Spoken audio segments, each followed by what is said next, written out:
একদিন একটি লোক এই ছেলেটিকে চ্যালেঞ্জ করে যে তুমি যদি আমের বাক্স তৈরি করতে পারো 3D তাহলে আমি তোমাকে 10 কোটি টাকা দেবো। আর একটি শর্তও ছিল তার সাথে, সেটি হলো তোমাকে চকলেট ব্যবহার করতে হবে এই বাক্স তৈরি করতে।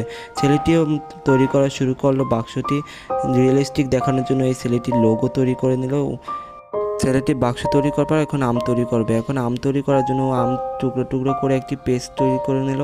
পেস্টটিকে এখন ফ্রিজে রেখে দিল এবং একটি ডো তৈরি করলো। ডোর ভিতরে আম দিয়ে ওটাকে ভালো মতন মেখে নিল। মেখে নেওয়ার পর ওটাকে এখন ওভেনে রেখে দিল 2 মিনিটের জন্য। ওভেনে রাখার পর ওটাকে একটু ভিজিয়ে নিল রস দিয়ে ভিজিয়ে দেওয়ার পর ওর আম তৈরি হয়ে গেল। আমের ভিতরে এখন একটু চকলেট দিয়ে ওটাকে রং করছে। রংটা করার পর এখন এটি ও বাক্সে রাখবে। তা দেখার আগে সবাই লাইক এবং সাবস্ক্রাইব করো এবং কমেন্টে তোমার প্রিয় ফলের নাম লিখে যাও। এখন ওই লোকটিকে ফলের বাক্সটি দিয়ে দিল এবং 10 কোটি টাকা জিতে নিল।